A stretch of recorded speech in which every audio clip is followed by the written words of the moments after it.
A show of force in her father's kingdom, thousands of people flocked here in San Carlos City and Pangasinan, where the late action star Fernando Poe Jr. was born to support the king's daughter.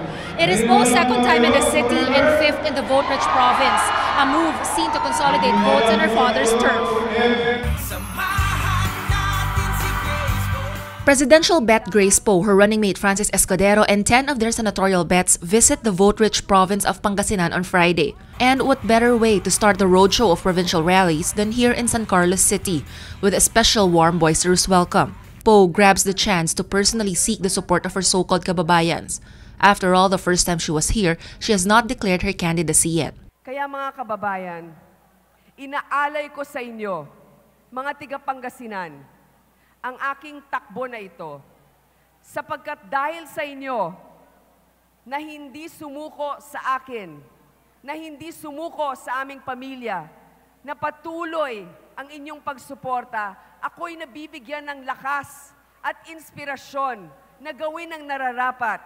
In 2013, Poe topped the senatorial polls in the province, but in 2010, her opponent, then vice presidential candidate Mar Rojas, also won in Pangasinan. Does this mean it's in the bag for Poe? Some old San Carlos folks think so. The name of FPJ is enough to deliver the votes for her, they say.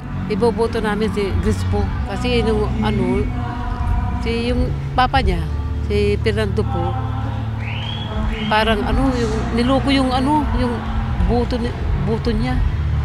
Kaya siguro ngayon baka paliguan ng buto ngayon. Grace Poe. Bakit? Makatao, tapos makapilipino. Paano nyo, naniniwala ba kayo na Pilipino siya? Oo, Pilipino siya. Yung father niya, Pilipino. Si Grace po, naniniwala ko na Pilipino siya dahil although na foundling siya, pero dito siya natagpuan sa Pilipinas, so Filipino citizen pa rin siya. Some young ones, however, are still unsure. More than affinity, they say they are about a candidate's platforms.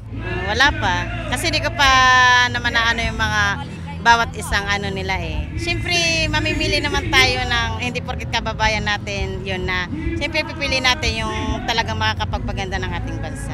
Hindi pa po. Kasi gusto ko munang subukan lahat sila. Kailangan fair tayo kahit na taga San Carlos ka. Kailangan tingnan mo kung sino talaga yung karapat-dapat.